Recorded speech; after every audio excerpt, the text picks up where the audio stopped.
네, 안녕하세요. 기어박스의 이병진. 카잼TV 이재림입니다. 네, 오늘 저희가 좀 독특하게 네네. 카잼TV라는 유튜브 채널 다 아시죠? 뭐 이재림 기자랑 그리고 기어박스 이병진 저랑 같이 해서 어떻게 뭐 콜라보 아닌 콜라보를 해서 좀 촬영을 하게 됐어요. 요즘 연합방송이 유행인 것 같더라고요. 네, 그렇죠. 네. 좀 더 다양한 색깔의 네네. 재밌는 채널을 만들기 위해서 여러 가지 시도하고 있는데요. 오늘 뭐 지금 다 보시면 아시겠지만 약간 좀 다른 소나타입니다. 옆에 저 앞쪽 펜다 보시면은 붙어있는 배지 보시면 바로 눈치채셨을 것 같은데, 그리고 타이어, 휠 디자인이 확실히 다르죠. 그렇죠. 하이브리드입니다. 소나타 하이브리드. 이게 기존의 2.0 소나타랑 차이가 나는 부분이 몇 가지를 제외하면 똑같죠? 프론트 그릴이 좀 달라졌네요. 그쵸? 2.0은 뭔가 좀 칸칸이 촘촘하게 나눠졌었는데, 아, 그러네요. 네, 얘는 좀 듬성듬성 좀 나눠지고, 저쪽 보닛을 가로지르는 데이라이트 있잖아요. 네, 이 라인인데 지금 밝아서 잘 안 보이실 것 같은데, 여기까지 조명이 그렇죠. 쭉 그라데이션으로 이렇게 해가지고 네네. 넓게 사라지는 그런 느낌이죠. 저것과 그릴이 잘 어울리는 것 같습니다. 그러네요. 진짜 프론트 그릴이나 그 느낌이 네네. 기존 2.0보다 더 자연스럽고 뭔가 좀 조화로운 것 같긴 해요. 네, 그리고 얘는 또 상위 트림이라서 저 램프도 전부 다 LED, 풀 LED 방식으로 들어갔습니다. 보면 확실히 휠적인 부분에서는 하이브리드 모델이라는 게 드러나는 것 같아요. 공력 성능 개선을 위해 적용된 맞아요. 휠 디자인.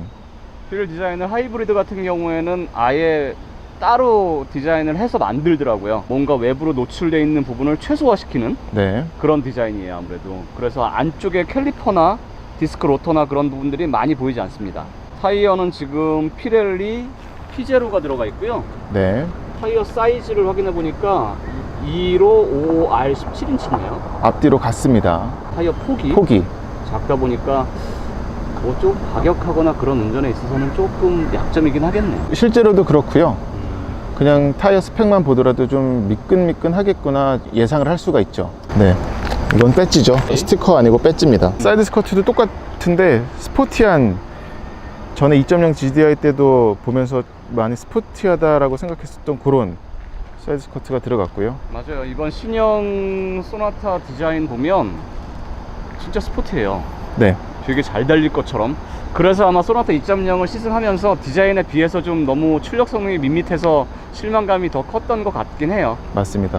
그리고 뭐 잠깐 다시, 이건 뭐 2.0 가솔린 모델과 차이는 아니지만 디자인적인 얘기를 조금 하는 김에 더 하자면, 외장 디자이너가 얘기했던 게 이게 입체적인 굴을 갖다 형상화 해가지고, 이렇게 옆으로 보시면 그렇죠, 요 라인이 가장 공에서 볼록 튀어나온 부분을 형상화한 거라고 그랬거든요. 그래서 차의 볼륨감을 만들려고 노력을 했다고 그랬고, 그러다 보니까 이쪽 도어 핸들 위에 지나가는 캐릭터 라인이라든지 아래에도 지나가는 캐릭터 라인이 여기 지금 끊겨 있어요. 보시면은 이쪽 경계선에 살짝 사라지죠. 이게 지금 빛을 정확히 어떤 각도에서 잘 받으면 뚝 끊겼다가 다시 앞으로 가면서 나타나는 것처럼 보이는데, 이런 것 때문에 신형 소나타가 상당히 좀 입체적인 그런 볼륨감을 많이 갖고 있습니다. 그렇네요. 특히 저 캐릭터 라인 하단 아래를 지나가는 사이드 캐릭터 라인은 약간 문짝, 앞문짝, 뒷문짝 B필러를 사이를 기준으로 맞아요. 싹 사라졌다가 다시 나타나네요. 네네, 지금 이제 빛을 받으니까 이렇게 끊긴 게 확실히 보이죠. 그리고 이게 디자이너들, 개발자들 얘기를 저도 들어보니까 왜 이렇게 소나타가 스포티해졌어요? 라고 물어봤더니 이제 가족차 개념은 SUV로 넘어갔고 소나타는 어떤 디자인이든 컨셉의 정체성이 좀 더 명확해야 된다는 어떤 내부적인 방침이 좀 있었고, 네네. 그런 결정 하에서 좀 더 스포티하게 다이내믹하게 컨셉을 잡아가지고 디자인을 완성했다고 하더라고요. 그리고 이 비율도 보면은 상당히 스포티해요. 맞아요. 그리고 또 디자이너한테 들은 얘기 중에 또 말씀드리자면, 옆에서 보면은 드러나는데 이거는 이제 전통적으로 어떤 소나타 1세대부터 갖고 있었던 라인이래요. 그러니까 뭐냐면은, 제가 가까이 가서 말씀을 드릴게요. C필러 부분이요. 요 라인 있잖아요. 요 라인이 이어져서 이 헤드램프에서 이렇게 감아 나가거든요. 아, 그쵸. 이거는 끝까지? 1세대부터 지금까지도 이어지는 라인이라고 합니다. 그리고 옆에서 봤을 경우에도 요즘 어떤 세단들이 따르는 그런 롱노즈 숏데크 디자인을 그대로 갖고 있어서, 맞아요. 쿠페 같은 네, 뒤에 문짝이 달려 있지만 쿠페처럼 실루엣을 C필러 실루엣 트렁크까지 이어지는 걸 아주 저렇게 매끈하게 뽑아서. 그렇죠. 신형 소나타는 뒤에서 봤을 경우에 더 스포티하죠. 디자인이 뭐 링컨을 닮았다느니 시빅을 연상케 한다는 그런 얘기가 있었는데 그 얘기는 이제 좀 사라진 것 같죠.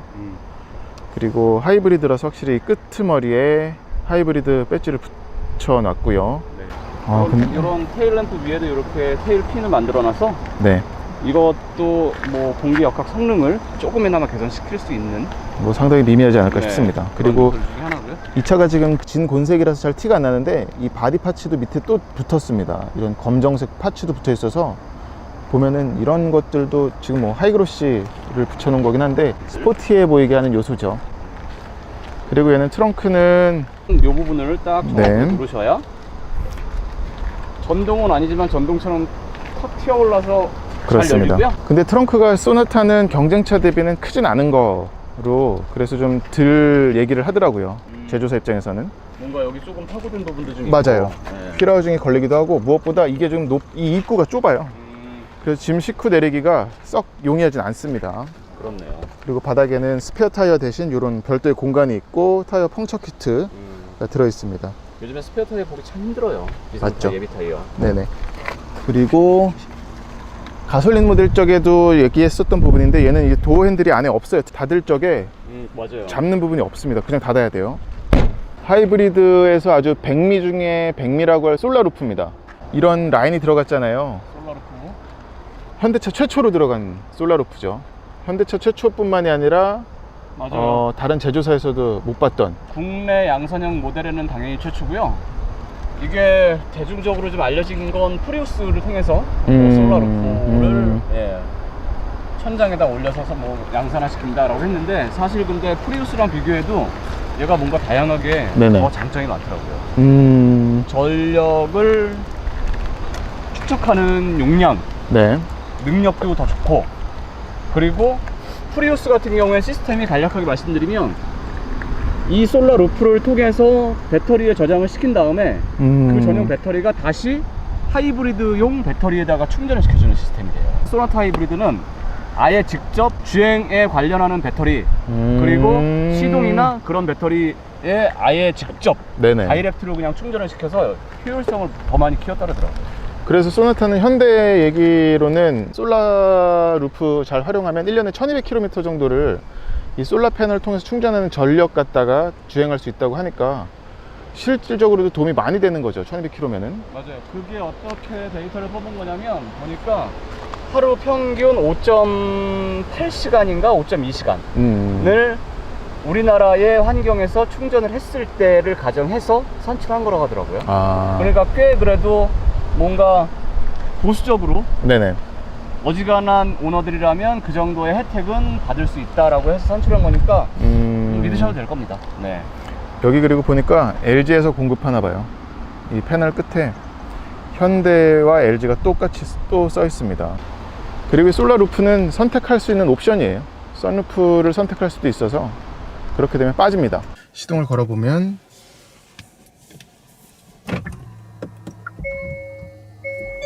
카드를 넣어주세요. 시동 버튼 위치나 그런 것도 똑같 동일하고요. 그대로입니다.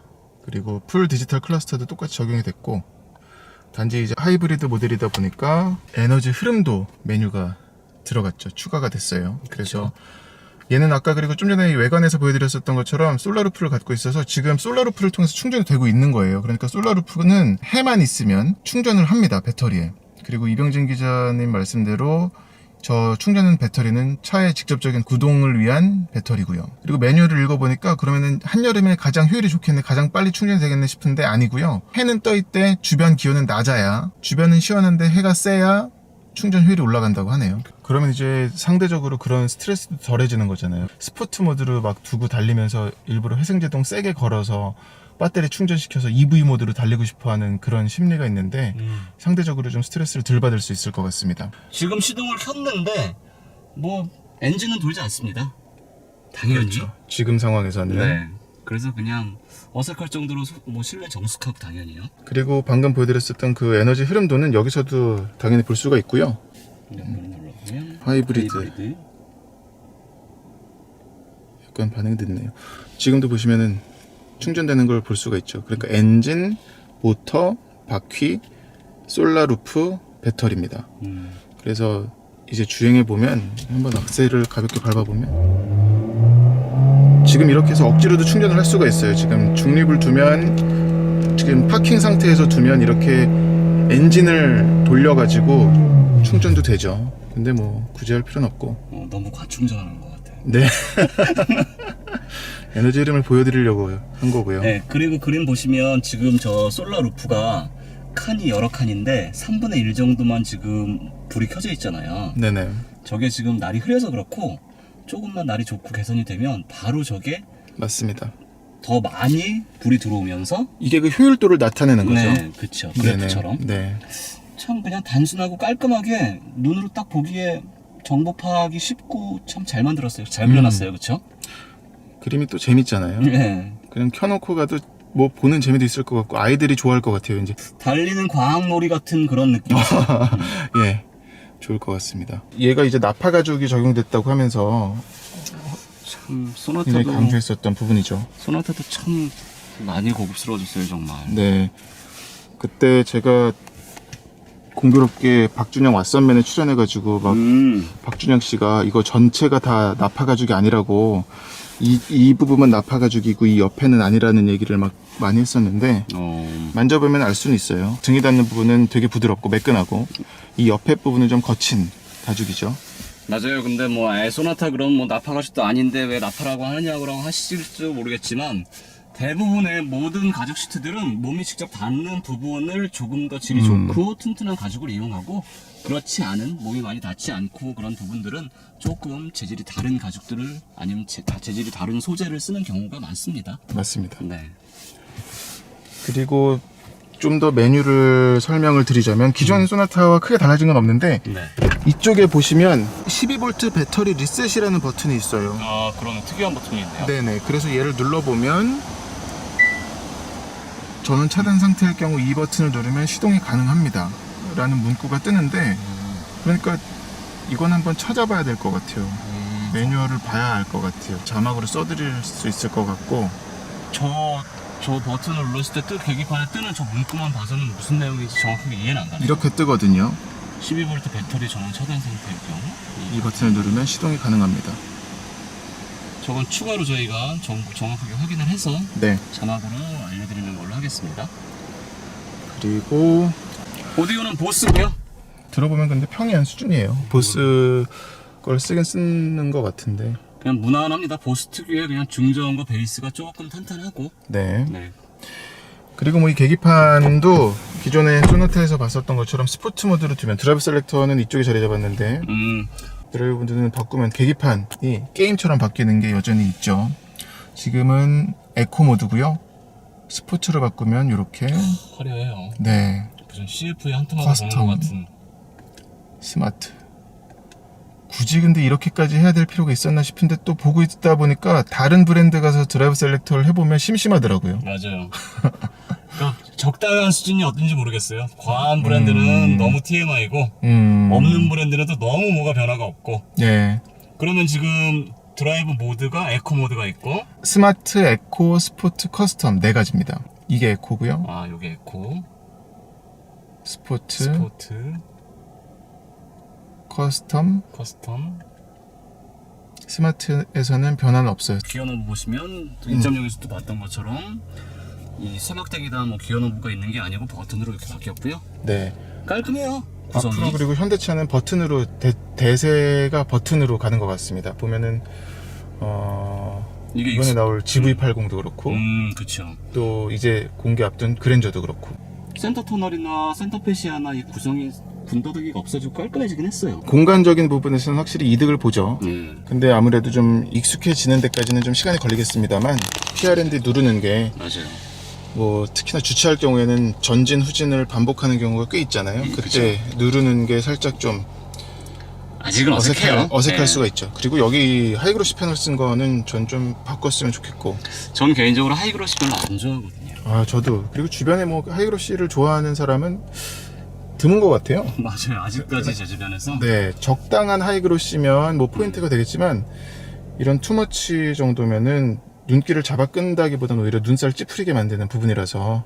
하이브러쉬를 유독 많이 쓰는 브랜드들이나 모델들이 있는데 그래도 뭐 소나타 하이브리드의 요 정도 기어 노브와 요 드라이브 셀렉트 요판 전체 요 정도면 그냥 뭐 이해해주는 차원으로 그나마 손가락이 많이 닿지 않는 부분이기 때문에 맞아요. 예, 요 뷰 같은 경우는 카메라인데 이것도 참 소나타에서 장점이죠. 뷰 버튼을 눌러보면 카메라로 전환이 되는데 화질도 상당히 좋고요. 그리고 이 가이드라인 바뀌는 거 보세요. 오른쪽 화면에서 이런 것도 있고 바퀴 정렬을 알 수가 있죠. 그리고 카메라를 바꿔보면 확대까지 되고 앞쪽 확대 이건 그리고 양쪽 사이드 미러 밑에 있는 카메라로 보여주는 겁니다. 네. 얘는 후방 그리고 또 밝기나 명암도 조절할 수가 있어요.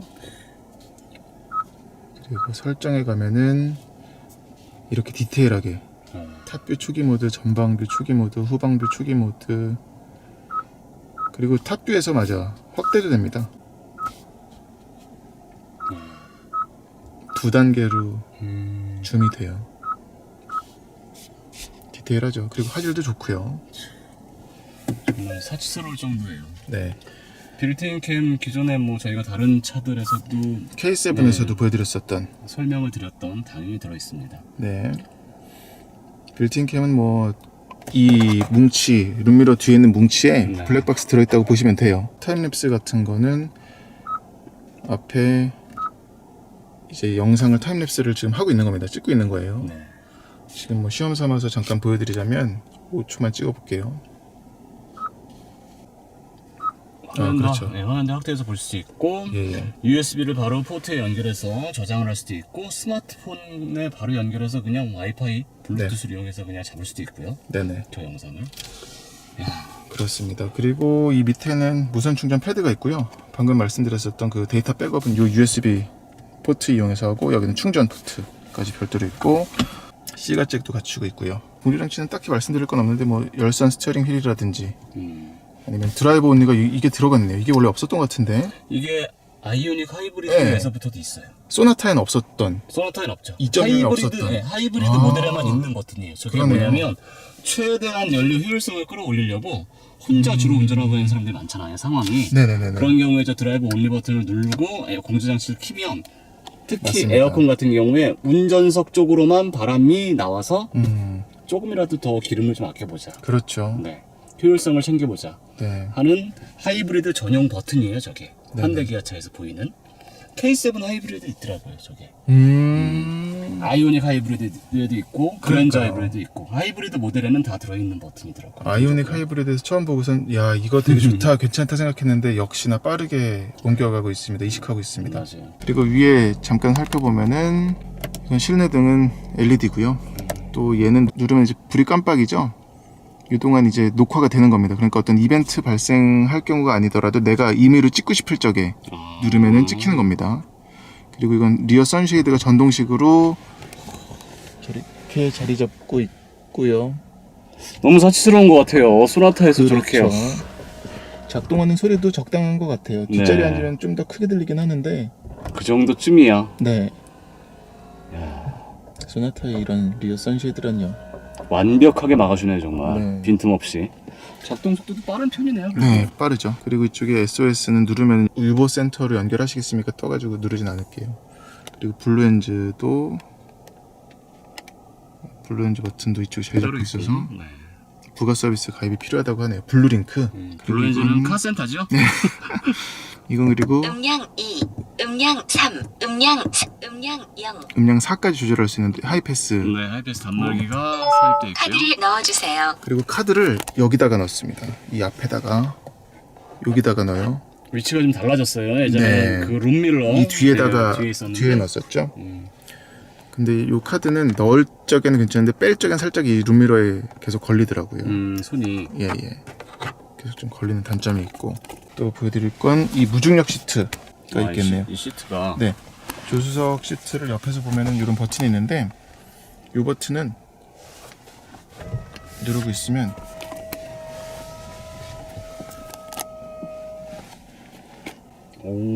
네, 이 각도로 알아서 조절이 세팅이 되는 거죠. 사람이 앉았을 때 가장 뭔가 편안하게 좀 이렇게 길에서 쉴 수 있는 그런 각도인가 보죠? 그렇습니다. 그래서 뭐 운전자가 조수석에 앉은 사람이 졸고 있을 적에 한 번에 그냥 이렇게 편히 쉬라고 할 수도 있고, 아니면 또 반대로 누르고 있으면 또 한 번에 원래 자세로 돌아가기도 하고요. 그리고 또 디테일 보이시나요? 끝에는 속도가 되게 느려집니다. 그러네요. 눕힐 적에도 마지막엔 느려지죠. 오. 세울 때도. 그리고 이것 역시 반응 속도가 빨라요. 그러네요. 네, 우리나라 정서에 맞습니다. 원터치로 가장 편안한 자세를 잡아주는 버튼이 있구나. 네, 이건 워크인 스위치라서 뭐 리클라이닝이라든지 네. 슬라이딩 설정하는 버튼이고요. 그리고 센터 암레스트 밑에는 수납 공간이 있는데 큼직할 뿐입니다. 뭔가 별도의 어떤 USB라든지 심지어 램프도 없어요. 아, 진짜 그냥 솔직한 수납 공간이네요. 네, 소재나 마감재를 전체적으로 보면 아주 좀 디테일하게 보면 아, 이런 건 조금 저렴해 보이네 라고 하는 것들이 많이 섞여 있긴 하지만, 그래도 어떤 진짜 소재의 품질력보다도 더 가공력이나 조립 품질이 좋아서 쓱 봤을 때는 아, 소나타가 진짜 고급차가 됐구나 라고 하는 느낌이 들어요. 굉장한 발전입니다. 네, 소나타 시트는 모양새가 상당히 좋아요. 그리고 볼스터도 의외로 꽤 튀어나왔습니다. 사이드 볼스터도 그렇고 허벅지 받침도, 요즘 아주 유행하고 있는 퀼팅, 어깨나 등이 자주 듣고 좀 쓸리는 부분은 좀 이렇게 퀼팅으로 해서 더 좀 튼튼하고 좀 단단하게 뭔가 좀 디자인적으로도 만들었어요, 구조적으로. 네, 시트는 통풍과 열선 다 들어가 있고요. 전동식이라서 요 밑에서 조작을 하고 슬라이딩, 리클라이닝, 그리고 요추 받침까지 갖추고 있습니다. 요추 받침대가 꽤 많이 부푸네요. 그러네요. 등허리가 홀쭉하신 분들도 뭔가 편하겠어요? 저 정도면? 이 유리 한번 보시죠. 소나타 하이브리드가 정수성이 굉장히 좋아졌는데 앞유리가 이중 접합 유리예요. 소나타 2열을 보여드리는데요. 네. 엄청나죠. 헤드룸 공간은 아무래도 살짝 조금 가파르게 요게 좀 떨어지기 때문에 C필러 실루엣이 떨어지기도 하고, 네. 요 헤드룸이 옆으로 부딪힐 수가 있겠더라고요. 옆이 좀 가까워요. 여기가 네네. 그래도 뭐 이 정도 헤드룸이면 뭐 예, 소나타야 네. 뭐 패키징 하는 게 뭐 도가 텄죠. 앞보다 그리고 적당히 높죠. 네. 앞좌석보다. 그래서 내다보는 시야도 좋고요. 또 컵홀더도 갖추고 있고. 송풍구, 뒷좌석 송풍구는 있고요. 네, 뭐 조절하는 따로 다이얼이나 버튼은 없고 USB 포트도 하나 이렇게 마련되어 있네요. 네. 그리고 보시면 하이브리드 모델이라서 특징이 있는데 여기에도 이게 뭐예요? 벤틸레이션이 있어요. 근데 이거는 제 생각에는 아마 에어컨 통해서 이쪽 바람이 드나들게 해서 배터리 냉각에 도움이 좀 되게끔 한 게 아닌가, 그런 예상만 해봅니다. 2열 가운데에 있는 구멍이거든요. 이게 진짜 그런 용도라면 정말 신경을 많이 쓴 거네요. 그렇죠. 그리고 네, 2열 팔걸이 이렇게 숨겨져 있는 거 이렇게 당겨가지고 팔걸이 이렇게 있고요. 네. 뭐 다른 뭐 수납 공간이나 뭐 기능은 없고 그냥 실용적인 요 컵홀더 2개 이렇게 딱 마련되어 있고 팔만 딱 이렇게 편하게 걸칠 수 있는 정도입니다. 그렇습니다. 스키술은 있네요. 이거 그리고 마감이 되게 좋아요. 이 소재가. 아, 그렇네요. 예. 두툼하고. 네네. 이거 어디서 납품했는지 모르겠는데 잘 만든 것 같습니다. 그렇네요. 네. 진짜 이게 만듦새나 완성도가 그렇죠. 그냥 단순한 칸막이 하나 이렇게 달아놓은 게 아니네요. 네. 안 보이는 부분인데도. 아, 그리고 얘가 좀 K7, 하긴 뭐 K7이 더 윗급이긴 한데 K7은 이 2열 헤드레스트 만져보셨나요? 이 애기 궁뎅이 같이 그 푹신푹신한. 맞아요. 얘는 그건 아니에요. 모양은 그런 느낌인데 쿠션감이 그건 있어서 아니네요. 예, 예, 헤드레스트가, 단단합니다. 예. 그냥 스피커가 이렇게 크게 자리 잡아서 2열에서 한번 오디오가 어떨지 궁금하네요. 그리고 여기도 독서등은 LED입니다. 그리고 저쪽에 차양막도 수동식이지만 들어가 있죠. 그렇죠. 차양막이 이렇게 들어 올려서 고리가 있어서요. 이렇게 걸면 그렇습니다. 있으면 굉장히 많이 쓴 옵션이에요. 차양막. 그렇죠. 특히 어린 아이들이 있거나 그래서 뒷좌석을 좀 많이 맞습니다. 쓰시는 맞습니다. 엄마 아빠들은 상당히 좀 유용한 아이템이죠. 열선은 2단계로 이렇게 조절을 할 수가 있고요. 여기도 이런 손잡이도 참 잘 만들어 놨어요. 닫을 적에도 쉽게 닫을 수가 있습니다. 그리고 이쪽은 살짝 튀어나와서 네, 바닥이 가운데 앉는 사람은 좀 쩍벌 해서 앉아야 되겠네요. 2열 승객이 이제 발 넣을 수 있는 공간도 충분히 있고요.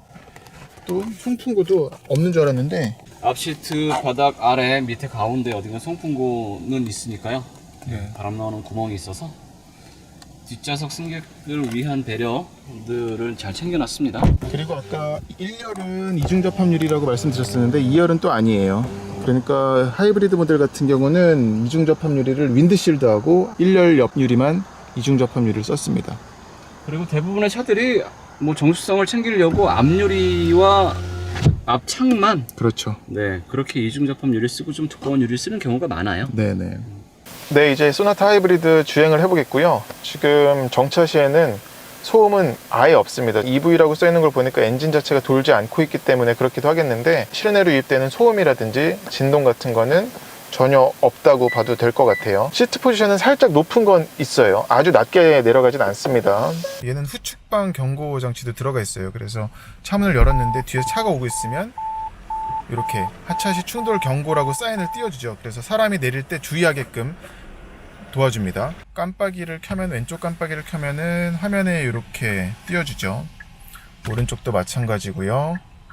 이건 상당히 도움을 많이 받습니다. 그리고 또 지금은 앞에 차가 없어가지고 못 보여드리는데 신호 걸렸을 적에 앞에 차가 출발을 하면, 그리고 운전자가 좀 멍 때리고 있으면 여기서 이제 삐 하면서 앞차가 출발했다고 알려주죠. 그것도 참 도움을 많이 받는 기능입니다. 그리고 운전대 이제 주행 중에 좀 이따가 보여드리겠지만 스마트 크루즈 컨트롤이 들어가 있고 차간거리 유지, 또 오토 스티어까지도 여기 들어가 있어서 이 기능은 이제 바로 보여드릴게요. 얘는 하지만 K7처럼 정말 한정없이 계속 쭉 가는 그런 반자율 주행은 아니고 한 1분 30초 정도? 100초 정도는 그래도 유지를 하네요. 이 오토 스티어 같은 경우는 반자율 주행을 활성화하지 않더라도, 그러니까 스마트 크루즈 컨트롤을 활성화하지 않더라도 조향을 해줍니다. 지금 크루즈 컨트롤을 켜지 않았거든요. 근데도 차선을 넘어갈라 치면 알아서 가운데로 몰아요. 이거에 대해서는 근데 좀 반대하는 분들도 있죠. 그리고 얼마 전에 미국에서 조사한 거 보니까 이 반자율 주행 기능이 차에 있음에도 불구하고 켜지 않고 다닌다는 운전자 비율이 30%였나? 꽤 높게 나왔었어요. 그러니까 네, 이게 생각보다 의외의 결과더라고요. 네, 인위적인 그런 반응, 어떤 제어가 운전자의 그런 운전에 집중하는 걸 방해한다는 게 이유였었는데 저도 개인적으로는 별로 안 좋아합니다. 근데 한번 경험해보면 피치 못하게 조향을 못하게 될 때가 있잖아요. 그럴 때 상당히 도움을 많이 받기 때문에 장거리 운전에 정말 고속도로나 그런데 할 때 피로도를 좀 경감시키고 편하기 편해요. 써보면 편한데 없으면 아쉽고 있으면 좋지만 뭐 적당히 적절히 감안해서 사용하시는 게. 시속 50km 미만으로 달리고 있는데 전에 2.0 스마트 스트림 때도 말씀드렸었던 하체가 상당히 좀 푸들푸들한, 뭐 푸조차에서 느꼈었던 그런 쫀득한 주행 질감이 느껴진다고 했었는데 여전합니다. 그게 더 가다듬어진 것 같아요. 그래서 뭐 이런 속도 방지턱이라든지 아니면 좀 움푹 패인 요철 같은 데를 지날 때도 그냥 자세 잡는 움직임이 되게 간결해요. 쫀쫀하죠. 쫀쫀해서. 네. 심지어 지금 얘는 뭐 215mm 폭을 가진 얇은 타이어를 끼고 있잖아요. 그럼에도 하체 느낌은 상당히 좋습니다. 2로 5 사이즈이기 때문에 편평기 자체는 좀 여유가 있어서 그래서 뭐 고속 코너링이나 뭐 좀 과격한 운전에서는 좀 단점이 되고 아쉬울 수 있지만 네. 일반 운전을 할 때는 그 좀 여유 있는 평평비가 더 승차감이나 안락함 그런 것들은 장점이 될 거예요. 그리고 아까도 말씀드렸었지만 이 노면에서 올라오는 소음, 풍절음뿐만이 아니라 노면에서 올라오는 소음을 차단을 되게 잘했어요. 그래서 지금 차가 쌩쌩 지나갈 적에도 들려오는 소리가 굉장히 잘 차단되어 있습니다. 이 부분도 어떤 안락함에 상당히 도움이 되는 부분일 것 같고요. 바로 지금 이제 이 어댑티브 크루즈 컨트롤이 연동된 반자율 주행을 테스트를 해보면 크루즈를 켜고 세트를 하면 48km로 됐는데 좀 올려서 70까지 해볼게요. 그러면 지금 길이 살짝 이렇게 휘어진 강변길인데 지금 제법 코너예요. 네, 지금은 이제 차가 차선을 물어가지고 그런데 네, 지금 뭐 완전히 브레이크 엑셀을 다 발 떼고 있는데도 차가 알아서 조향을 합니다. 기억을 더듬어 보면 전에 만났었던 소나타는 물론이고 기존 아이오닉, 그러니까 현대차들도 이 정도였던 것 같아요. 지금은 거의 뭐 실선에 마진 거의 없이 지금 달려나갔거든요. 살짝 구부러지니까. 살짝 불안하네요. 중앙을 잡는 듯 하면서도 좀 양쪽으로 좀 치우치는 게 있네요. 그리고 네, 우측이든 좌측이든 어떤 선을 물거나 이렇게 넘어가네요. 넘어가려고 하면 아이고야. 왼쪽 오른쪽으로 소리를 내줘서 경고음을 울려주죠. 네. 야, 네가 운전해, 위험해, 약간 그런. 그리고 아까 어떤 일이 있었냐면은 제가 그때도 테스트하던 중이었는데 내리막길이 끝나고 오르막길이었나? 그래서 차가 사라졌죠. 그랬더니 속도를 계속 올리더라고요. 앞에 장애물이 없다고 인식을 하고선. 그랬다가 차가 갑자기 오르막길에서 그 정점을 찍어서 차가 나타나니까 속도를 그럼 급격히 줄일 줄 알았는데 안 줄이더라고요. 그래서 저는 뭐 준비는 하고 있었습니다만 맹신하면 안 된다. 아, 그럼요. 예, 그렇게 정리하면 되겠습니다. 근데 뭐 이 정도로 그 반자율 주행이 저 같은 경우에도 이런저런 테스트하다 보면 에피소드가 생기잖아요. 네. 저는 어떤 경우가 있었냐면 조금 급격한 코너링이었어요. 앞차가 코너링에서 이렇게 자연스럽게 앞차를 쫓아서 가다가 앞차가 코너링에서 사라지잖아요. 네. 그러니까 습관적으로 속도를 올리기 시작하는데 그런 것도 좀 위험하죠. 그런 상황도. 달리다 보면 느껴지는 거는 하이브리드 전용 6단 변속기가 들어갔잖아요. 그렇죠. 이 변속기 같은 경우는 아까도 뭐 저희가 무단 변속기 같다라는 얘기를 조금 했었는데 액셀러레이터를 꾹 밟았는데도 불구하고 엔진 회전계는 지금 막 올라가고 있어요. 근데 속도가 그에 맞춰서 안 따라가는 경우가 간혹가다 발생합니다. 스포츠 모드에서는 운전대가 상당히 무겁네요.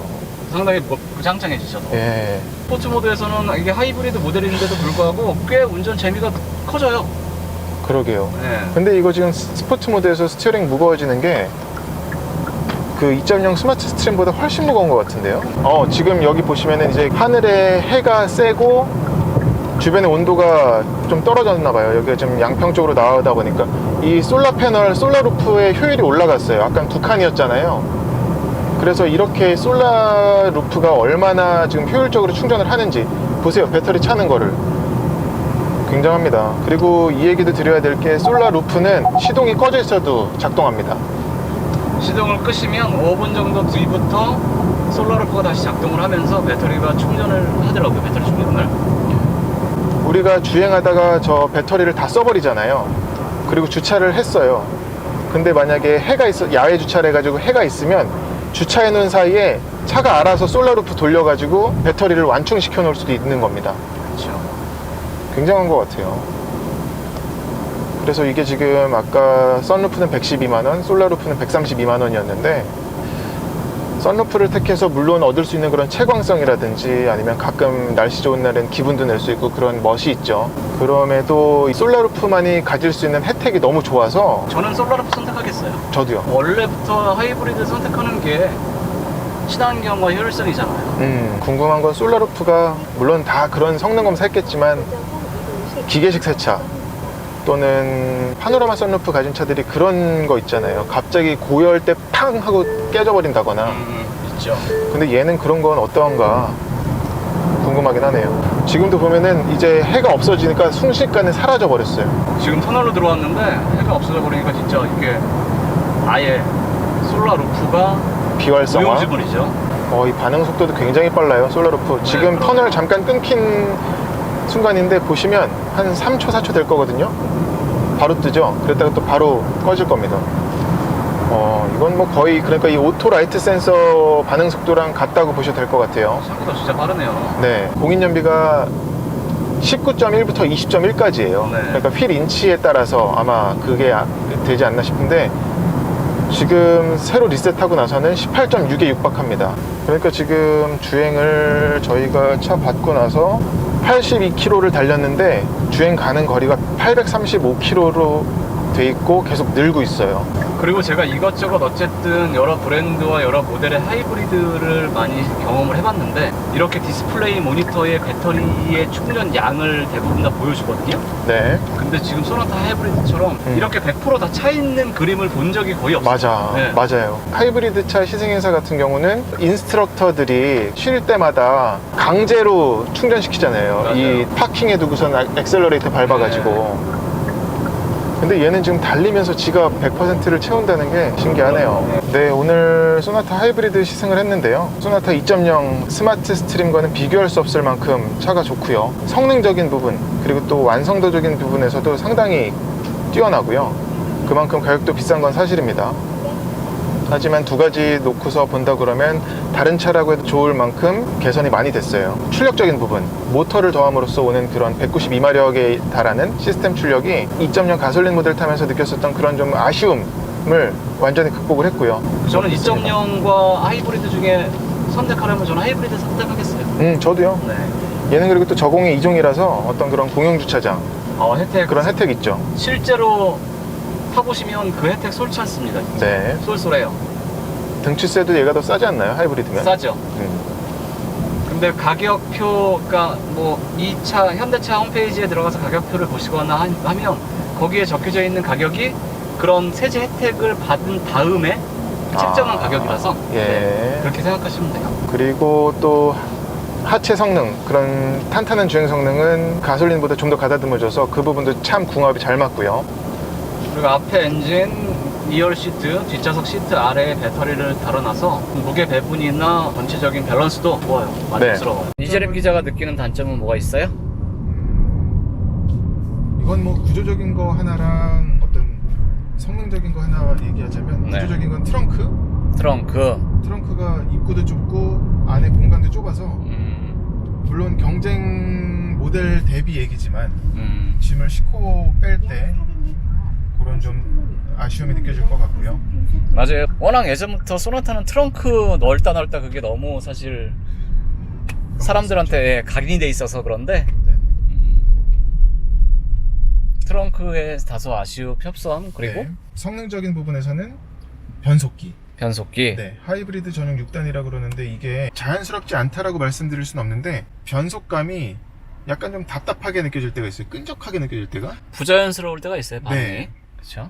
그게 어떤 뭐 모터를 넣어서 효율성을 더 끌어올리기 위해서 그렇게 했다고 하는데 조금 너무 과하고 억지로 뭔가 효율성을 극대화하기 위한 세팅이 가끔 운전자가 느끼기에는 네. 아예 좀 뭐 이렇게 멍 때리거나 반응이 왜 이러지? 라고 할 때가 좀 있더라고요. 그렇죠? 네네. 근데 뭐 연비는 대단하네. 19.9가 나왔어요 지금. 꾸준히 달리는 것보다 이렇게 가다서다를 반복하는 시내 주행에서 효율성은 더 좋아지거든요. 그렇죠. 근데 전 하이브리드 생각보다 기대했던 것보다 만족스럽네요. 전반적으로. 심지어 병진 기자님은 지금 바로 얼마 전에 시승한 K7 하이브리드보다도 소나타가 좀 더 나은 것 같다라고까지 말씀하셨습니다. 네, K7 하이브리드는 여유로운 느낌 그리고 그런 주행 감각, 질감 그런 것들이 좀 있었는데 저는 성향이 좀 타이트하고 좀 짱짱한 걸 좋아하거든요. 그렇다 보니까 오히려 더 소나타 하이브리드가 운전 재미를 하이브리드끼리 K7 하이브리드랑 소나타 하이브리드만 놓고 봤을 때는 소나타 하이브리드가 더 좋아요. 몸에 좀 더 달라붙는 맛이 있어요. 어쨌든 이번 영상 이재림 기자, 카잼의 이재림 기자와 저희 이병신 기자가 같이 한 영상도 뭐 조금이라도 도움이 되고 좋은 정보 재미가 있었으면 좋겠습니다. 그럼 이쯤에서 구독과 좋아요, 댓글 이재림 기자도 그렇고 저 기어박스도 그렇고 여러분들의 댓글에 최대한 성의 있고 조심스럽게 댓글에 대한 댓글을 저희가 남겨드리거든요. 그렇죠. 네. 그러니까 어떤 의견도 다 좋으니까요. 편하게 댓글 달아주세요. 그리고 또 원하는 이런 기획 시승했으면 좋겠다라는 것도 남겨주세요. 저희는 항상 아이디어가 필요하니까. 네, 이런 게 궁금하다. 네. 이런 거 한번 해봐라. 저희가 해보겠습니다. 고맙습니다. 감사합니다.